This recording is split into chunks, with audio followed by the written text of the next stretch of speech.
We're here at the 30th Annual ARC Forum, and my guest today is my colleague and friend, Gavin Simon. He's here to talk about a fascinating session we had yesterday on the subject of the supply chain. Welcome, Gavin. Thank you, Jim.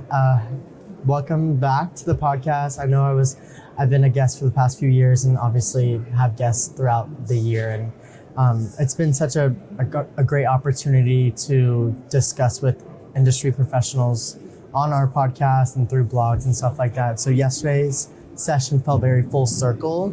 I think it was like a summary of the biggest topics and research areas I cover with ARC for the past year. And obviously I have a main focus on supply chain related topics, including supply chain planning, warehouse management systems, multi-enterprise supply chain networks, and then global trade compliance, which I felt like were all touched upon in yesterday's session, which was really focused on operations, resilience, AI, and I feel like we've been hearing a lot about this terminology of intelligence, which I think this intelligence term is coming from obviously artificial intelligence, but they're I guess kind of tacking it on to risk intelligence and decision intelligence, which yesterday we had Arya Technology representing decision intelligence, and I would say that they are a pioneer of decision intelligence today in the market.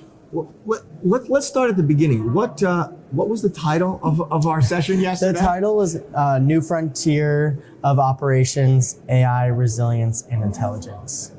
Now we had a number of fascinating speakers. I don't want to leave any of them out. So Can you tell us who was speaking up there and with their companies? Yeah, of course.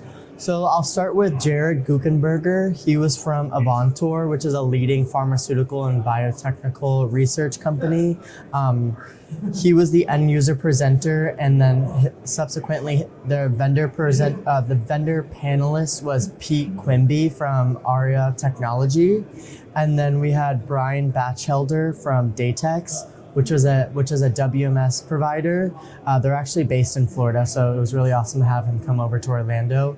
And then lastly, we had Jeremy Hudson, the VP of Client Services with Open Sky Group, which is a major systems integrator and supply chain consulting company, helping basically onboard a various amount of supply chain solutions for end users.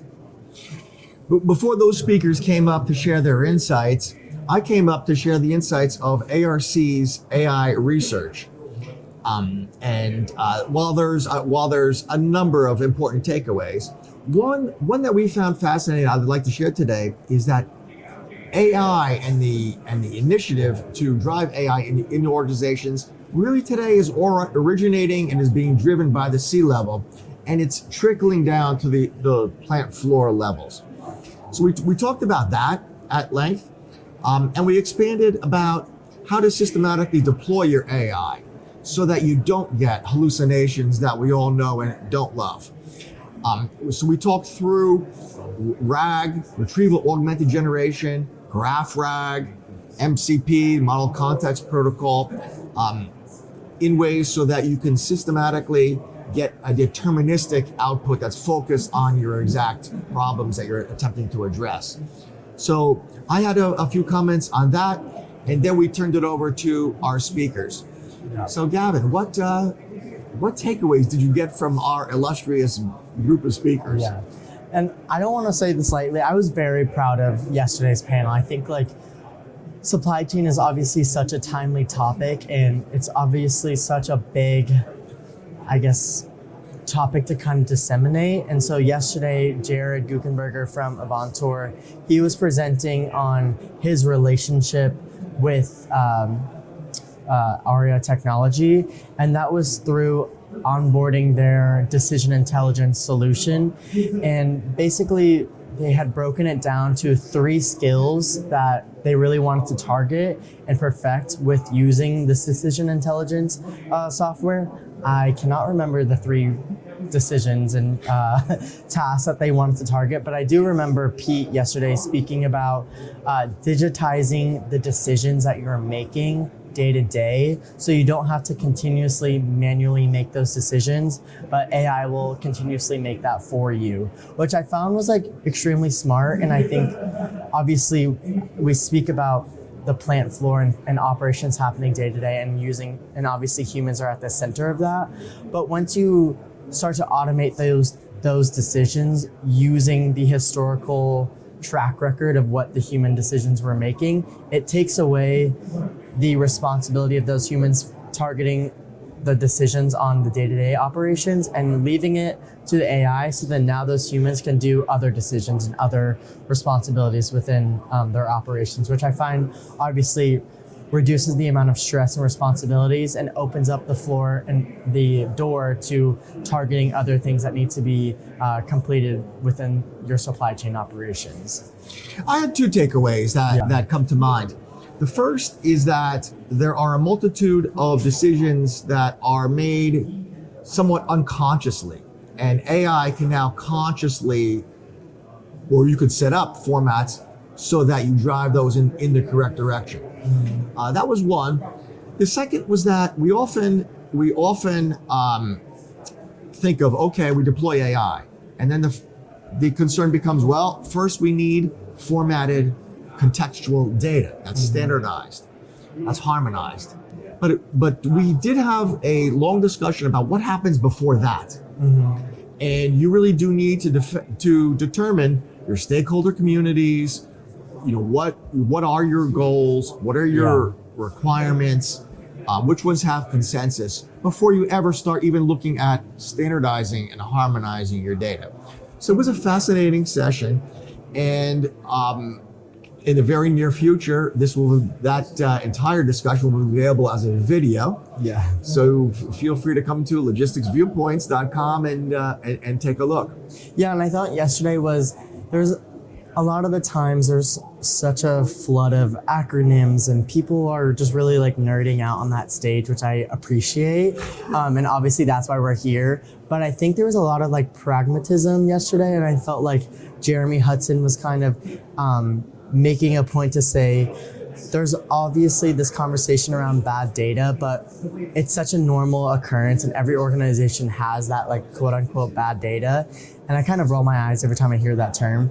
But I feel like Jeremy yesterday was like, okay, so we all have bad data. What can we do with the data that we do have? And then how can we pinpoint those anomalies in our bad data and start to make our data better, which I felt like was really appreciative, because it's not, he wasn't kind of like preaching, he was preaching to the choir. I think we all kind of are on that same level playing field. And then yesterday, Brian Batchelder was speaking from Dayex, and he is also not just a product manager, but he's basically their developer.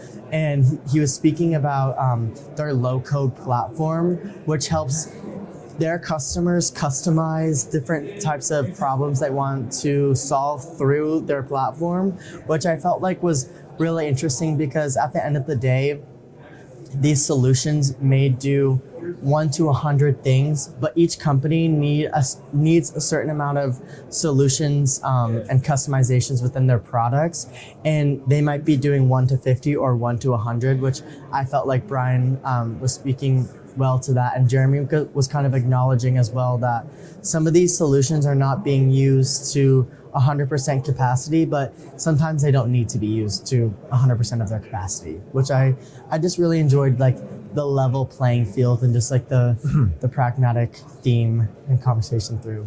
I'd like to go back, Gavin, to your earlier comment and reinforce it a bit. In the legacy view of the supply chain is typically trucks and ports and depots, whereas today that's evolving quite a bit more broadly to include scope 1, 2, and 3 emissions, digital product passports, ESG data. There's a lot there that wasn't there 10 years ago or 20 years ago. And in many ways, in many of the dialogues we're having here at the ARC Forum, we recognize the supply chain is, well, not perhaps exactly synonymous, but it's very closely related to a digital thread or a digital fabric, because it does encompass everyone who touches your product value chain from the time the ore gets mined to the time it gets retired at an end of life, perhaps decades in the future. Yeah, you did ask this question yesterday, and I don't know if they completely understood what you were asking, but I think I was up there and I started to make connections. And I think what you were referencing in terms of like the new requirements with the compliance, obviously compliance reporting, and the different regulations that companies are now having to respond to. And then with those new impacts and new regulations are basically these new requirements for the solution providers. And so these solution providers are now having to also give their customers the ability to report on certain amounts of data, including your ESG scopes 1 through 3. And I think I understood exactly what you're asking, but it took me a bit of time to like connect the dots, which I was able to connect the dots. And I think obviously Arya Technology, they would be able to provide that additional amount of information and data through their solutions.